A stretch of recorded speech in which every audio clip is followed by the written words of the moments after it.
தண்டிக்கின்ற கடவுள். இவ்வளவு காலம் தவறு செய்தவர்களை தப்பிக்க விட்டார். ஆனா புதிய ஏற்பாட்டை நம்ம பார்க்கிறோம், தவறே செய்யாத ஒருவரை தண்டிக்கின்ற கடவுள். யாரை தண்டித்தார்? இயேசு கிறிஸ்துவை தண்டித்தார். தன்னுடைய ஒரே மகனை கொடுக்கிறார் நம்முடைய மீட்புக்காக, இல்லைங்களா? அது கடவுளுடைய பார்வையிலே நீதியாக கருதப்பட்டது. புரிந்து கொள்ள முடியாத ஒரு நீதி, கடவுளுடைய நீதி, இல்லைங்களா? இந்த 2 காலங்களிலே நாம் எந்த நீதியோடு நாம் வாடுவதற்கு அழைக்கப்பட்டிருக்கின்றோம்? எனக்குள்ளாக எந்த நீதியை நான் வைத்திருக்கிறேன்? நியாயம் விசாரியும் என்று சொல்லுகின்ற பொழுது என்னை எந்த அளவுகோலினாலே கடவுள் நியாயம் விசாரிப்பார்? கடவுளுக்கு என்று எந்த அளவுகோலும் கிடையாது. அப்ப உண்மையான மனமாற்றத்தோடு இந்த உலகத்தை விட்டு நாம் அவரிடத்திலே வருகின்ற பொழுது அந்த மனமாற்றத்தை கொண்டுதான் கடவுள் நம்மை நியாயம் விசாரிப்பார். நான் வாரம் தவறாமல் தசமபாகம் கொடுத்துறேன், இல்ல எனக்கு என்ன நன்மை செய்தாலும் அதற்காக நான் தோத்திர காணிக்கை வைக்கிறேன், அதனால எனக்கு கடவுள் நீதி செய்வார் என்பதாக என்னைக்கு நான் உண்மையான மனமாற்றத்தோடு நான் வருகிறேனோ, என்னைக்கு என்னுடைய தவறை எல்லாம் நான் விட்டு உண்மையான மனமாற்றத்தோடு வந்து மீண்டும் சென்று அதே தவறை நான் செய்யாமல் இருக்கிறேனோ, அப்பொழுது நான் நியாயமாக நியாயம் விசாரிக்கப்படுவேன், நீதியோடு நான் நியாயம் விசாரிக்கப்படுவேன். அப்ப கடவுளுடைய நீதியை பொறுத்தவரை எது முக்கியம் என்று சொன்னால் உண்மையான மனமாற்றம் முக்கியம். அந்த மனமாற்றத்தின் காலம்தான் இந்த 2 காலங்களாக அது இருக்கின்றது. ஆகவேதான் முதல் வாரத்துல அவன் என்னை நோக்கி கூப்பிடுவான் என்று சொல்லி இன்றைக்கு நியாயம் விசாரியும் என்று வந்தது முடிகிறது. நாம் ஆண்டவரை நோக்கி கூப்பிடுகின்ற பொழுது அவர் நம்மை நியாயம் விசாரிப்பார்.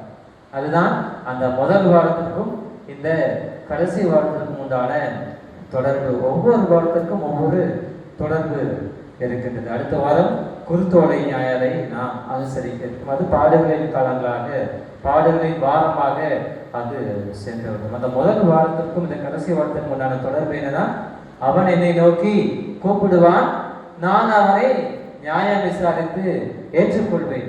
அதுதான் இந்த வாரத்துடைய மைய செய்தியாக அது இருக்கின்றது. ஆகவே இந்த 2 காலங்களுக்குள்ளாக பயணிக்கக்கூடிய நாம் ஒவ்வொருவரும் கடவுளின் பார்வையிலே நீதிமான்களாக வாழ்வதற்கு நாம் அழைக்கப்பட்டிருக்கிறோம். என்னுடைய பர்சனல் ஜஸ்டிஸ் இருக்கக்கூடாது, பொலிட்டிக்கல் ஜஸ்டிஸ் இருக்கவே கூடாது, பேட்ரியார்கல் ஜஸ்டிஸ் இருக்கவே கூடாது. ஆண்டவர் இயேசு கொண்டிருந்த அந்த பாஸ்டரல் ஜஸ்டிஸ் எனக்கு ரொம்ப முக்கியம். பிறர் மீது கரிசனையோடு நான் நியாயம் தீர்ப்பது எனக்கு முக்கியம். பிறர் மீது நான் கரிசனையோடு நான் நியாயம் தீர்க்கின்ற பொழுதுதான் கடவுளும் என்னை கரிசனையோடு நியாயம் தீர்ப்பார். கடவுளுடைய பார்வையிலே அந்த கருணையை நான் பெற்றுக்கொள்ள வேண்டும் என்று சொன்னால், அந்த இரக்கத்தை நான் பெற்றுக்கொள்ள வேண்டும் என்று சொன்னால், நான் முதலாவது பிறருக்கு இரக்கம் காட்டுகின்றவனாக நான் வாழ வேண்டும். இந்த உலகத்தாரை போல இல்லாமல் உண்மை கிறிஸ்தவனாக நான் வாழுகின்ற பொழுது கடவுளுடைய பார்வையிலே நான் நீதிமானாக இருக்க முடியும். இந்த உலகமானது சீர்கெட்ட உலகமாக இருக்கின்றது. நிறைய பதவிகளை, நிறைய பொருட்களை, நிறைய ஆசைகளை நமக்கு கொடுத்து இந்த உலகமானது நம்மை கொஞ்சம் கொஞ்சமாக கடவுள் அது பிரித்து கொண்டே இருக்கின்றது. என்றைக்கு நாம் இந்த உலகத்தை விட்டு ஆண்டவரிடத்திலே நாம் வருகிறோமோ, இந்த அழிந்து போகக்கூடிய இந்த உலகத்தை விட்டு அழியாத கடவுளிடத்திலே நாம் வருகிறோமோ, அப்பொழுது நம்முடைய வாழ்விலே நியாயம் விசாரிப்பு என்பது அது நீதியான முறையிலே நடைபெறும். ஆகவே இந்த சீர்கெட்டு போன இந்த உலகத்தை நாம் விட்டு என்றைக்கும் நமக்கு நிறைவாழ்வு கொடுக்கக்கூடிய ஆண்டவருடைய பாதத்திலே நாம் அமர்வோம். நம்முடைய தனிப்பட்ட நீதிகளை, அரசியல் சார்ந்த நீதிகளை, நம்முடைய மூதாதையர்கள் கொண்டிருந்த நீதி நியாயங்களை எல்லாம் விட்டு ஆண்டவர் இயேசு காண்பித்த ஒரே ஒரு நீதி, உன்னை போல பிறரையும் நேசி என்கின்ற அந்த ஒரே ஒரு நீதியை நாம் கடைபிடிக்கின்ற பொழுது நிச்சயமாக நியாய தீர்ப்பின் நாளிலே ஆண்டவர் நமக்கு உண்டான நித்திய ஜீவனை அவர் கொடுப்பதற்கு அவர் வல்லவராக இருக்கிறார். ஆகவே இந்த சீர்கெட்ட உலகத்தை விட்டு நாம் ஆண்டவரிடத்திலே திரும்பி நிலையான வாழ்வை பெற்றுக்கொள்வதற்கு கடவுள் தாமே இந்த வசனங்களின் வழியாக நாம் ஒவ்வொருவரையும் ஆசீர்வத்தை பலப்படுத்தி காப்பாராக. ஆமென். இந்த லெந்து காலத்தை குறித்து ஒரு பாடலை நான் எழுதியிருந்தேன். அந்த பாடலை ஜெபத்தோடு நாம் பாடி இந்த செய்தி நேரத்தை நாம் நிறைவு செய்யலாம். சீர்கிட்ட வையம் விட்டு சிந்தையில் மாற்றம் பெற்று உம் சிலுவை காட்டும் நெறியில் யாம் பயணிக்க பலம் தாரும் நிறைவா. நான் இன்னும் அகந்தையில் துரைத்து நாளெல்லாம் பல பொருள் நாடி பரம்பொருளாம் உம்மை மறந்திட அழைக்கும் மண்ணான வாழ்வை மறந்து என்கின்ற பாடலை இந்த ஆண்டிலே லெந்து காலத்தில் என்று சொல்லி நான் எழுதியிருக்கின்றேன். இந்த சிலுவை காட்டக்கூடிய இந்த பயணத்திலே நாம் தொடர்ந்து பயணிப்போம்.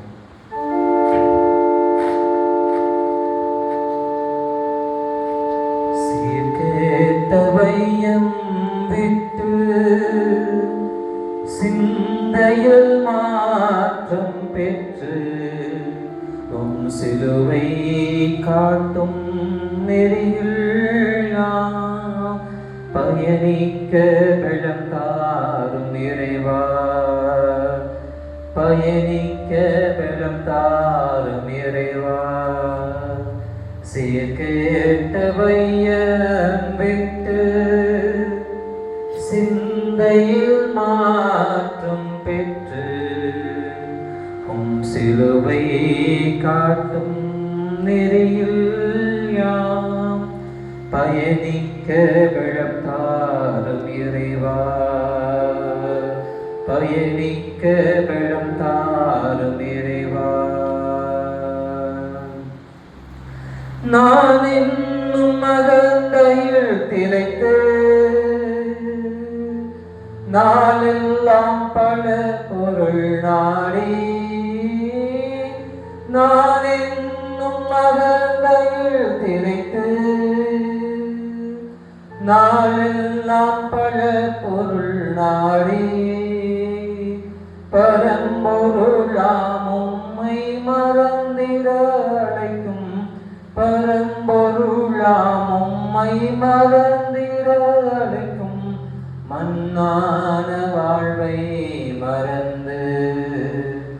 மண்ணான வாழ்வை மறந்து சீர்கேட்ட வையம் விட்டு சிந்தையில் மாற்றம் பெற்று உம் சிலுவை காட்டும் நெறியில் யாம் பயணிக்க பலம் தாரும் இறைவா. பயணிக்க பலம் தாரும் இறைவா. இவ்வுலக இன்பம் ஏந்து இம்மையின் பொருளை தந்து. இவ்வுலக இன்பம் ஏந்து இம்மையின் பொருளை தந்து மீட்பராம் உம்மை விட்டு பிரிக்கும். மீட்பராம் உம்மை விட்டு பிரிக்கும் பொய்யான வாழ்வை துறந்து. பொய்யான வாழ்வை துறந்து சீர்கேட்ட வையம் விட்டு சிந்தையில் மாற்றம் பெற்று உம் சிலுவை காட்டும் நெறியில் யாம் பயணிக்க பலம் தாரும் இறைவா. பயணிக்க பலம் தாரும் இறைவா. பதவிகள் எமக்கு தந்து பெருமையுள் எம்மை ஆழ்த்தி. பதவிகள் எமக்கு தந்து பெருமையில் எம்மை ஆழ்த்தி. தூயராம் உம்மை விட்டு பிரிக்கும். தூயராம் உம்மை விட்டு பிரிக்கும் துச்ச துச்சமான வாழ்வை மறந்து, துச்சமான வாழ்வை மறந்து, சீர்கேட்டவையாம் விட்டு,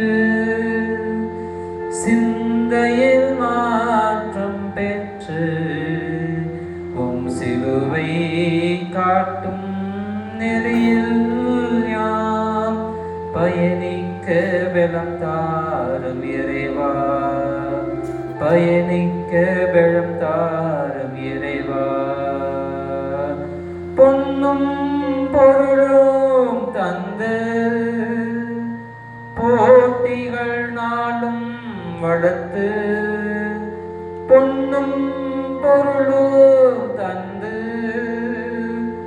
போட்டிகள் நாளும் வளர்த்து, மகிபராம் உம்மை விட்டு பிரிக்கும், மகிபராம் உம்மை விட்டு பிரிக்கும் நிலையற்ற வாழ்வை மறந்து, நிலையற்ற வாழ்வை மறந்து, சீர்கேட்டவையாம் விட்டு, சிந்தையில் மாற்றம் பெற்று,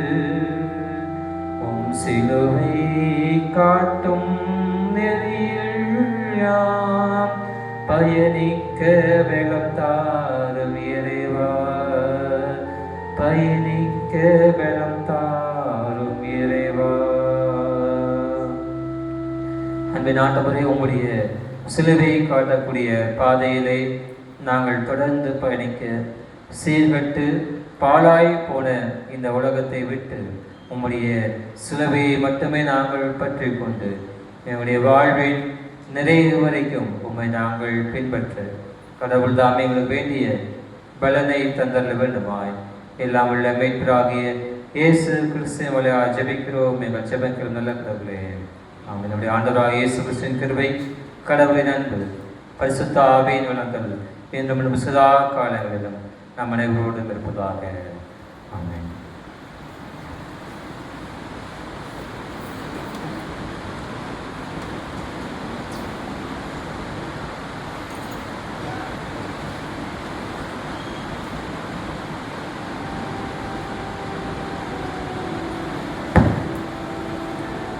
கிறிஸ்துவுக்கு அன்பானவர்களே, நம் மத்தியில் ஆண்டவருடைய வார்த்தையை பகிர்ந்து கொண்ட ரெவரண்ட் டேனியல் ஜெபசிங், ஜீவநல்லி, பெங்களூர் அவருடைய ஆயர் அவர்களுக்கு நம்முடைய சபை குரு, சபையினுடைய செயலர், பொருளர், அங்கத்தினர், சபை மக்கள் சார்பாக நம்முடைய மனமார்ந்த நன்றி. சபையாருக்கு அறிவிக்க வேண்டிய அறிவிப்புகள்.